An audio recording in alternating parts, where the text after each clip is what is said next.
પ્રાર્થના સંદેશ ન્યૂઝમાં આપનું સ્વાગત છે। દાહોદ જિલ્લાના સિંગવડ તાલુકામાં હોળીના પાવન પર્વના દિવસે સિંગવડ તાલુકામાં ભમરેજી માતાના મંદિરે ભવ્ય મેળો યોજાયો હતો। દાહોદ જિલ્લાના સિંગવડ તાલુકામાં સિંગવડ બજારમાં હોળીનો તહેવાર છે, ત્યારે ભમરેજી માતાના મંદિરે દર્શનાર્થે લોકટોળા ઉમટી પડ્યા હતા।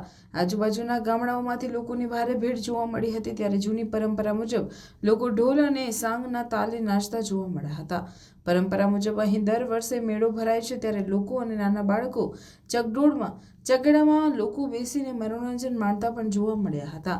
આમ હોળીના ગીતો ગાતા નજરે પડ્યા અને આમ સિંગવડ તાલુકામાં હોળીના તહેવારની એક અનોખી રીતે ભવ્યાથી ભવ્ય રીતે રંગેચંગે ઉજવણી કરવામાં આવતી હોય છે અને હોળીના દિવસે ઉપવાસ કરી રાત્રે હોલિકા દહન કરીને જમતા હોય છે અને ભક્ત પ્રહલાદ અને હોલિકાની કહાની યાદ કરતા હોય છે।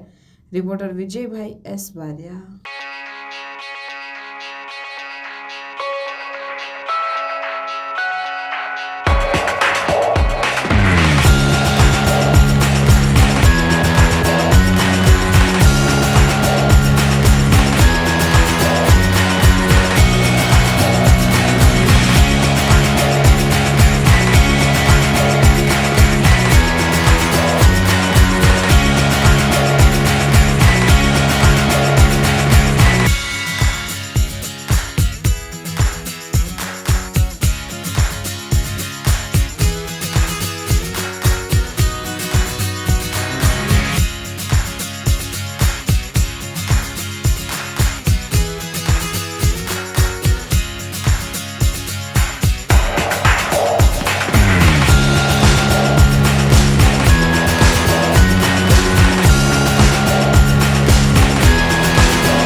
સંદેશ ન્યૂઝની તમામ લેટેસ્ટ અપડેટ્સ માટે ચેનલને હમણાં જ લાઇક, શેર અને સબસ્ક્રાઇબ કરો।